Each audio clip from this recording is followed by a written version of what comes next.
Donc, petite vidéo sur Scratch. Là, je suis allé sur Internet, hein. J'ai rajouté mon stylo. Je vous rappelle que ça se fait par le petit bouton plus qui est en bas ici. Vous avez la possibilité de rajouter des éléments. Moi, j'ai rajouté stylo, ce qui m'a permis d'avoir toute cette partie-là, effacer tout, mettre stylo et autres. Alors, on va commencer par tracer notre carré. Donc, moi, j'ai décidé de le faire à partir de la barre d'espace. Je vais aller au point, vous vous rappelez, hein, sur la vidéo précédente, on a parlé du point moins 100 et moins 100. Je vais effacer tout et puis mettre mon stylo en position écriture. Tout bêtement. Et puis là, je vais tracer les 4 traits de mon carré. Donc ça va être un événement de type répété. Répéter 4 fois. Avancer de 200. On avait dit qu'on ferait un carré de 200 de côté. Hein. Ce sont des pixels, donc je peux en mettre beaucoup. Hein. Ça fait pas tant que ça. Et je vais tourner de 90 degrés.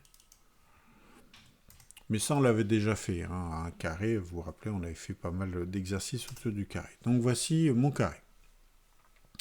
À partir de là, il faut que mon chat Scratch, qui est ici, je puisse le faire revenir ici pour pouvoir retracer la suite de mon cube et d'aller sur les différents points. Donc que vais-je faire? Je vais commencer par relever mon stylo. Même si dans ce cas-là, ce n'était pas obligatoire parce que ça me ferait juste repasser sur un trait qui existe déjà. Mais par sécurité, je vais relever mon stylo. Je vais aller au point. Alors, si vous vous rappelez, sur la feuille, hein, on avait parlé des coordonnées moins 100, 100. Et puis, je vais tout simplement reposer mon stylo.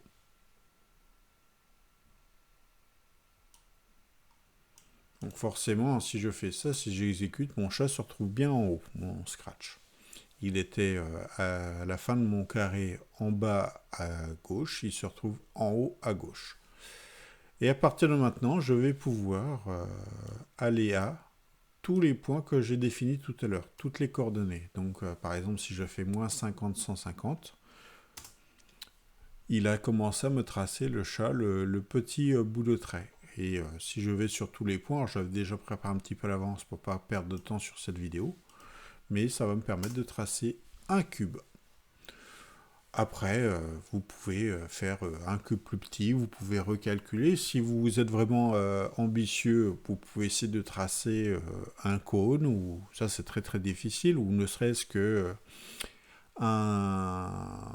une pyramide, excusez-moi, je cherchais le mot, mais voilà, c'est à vous de pouvoir être créatif après là-dessus.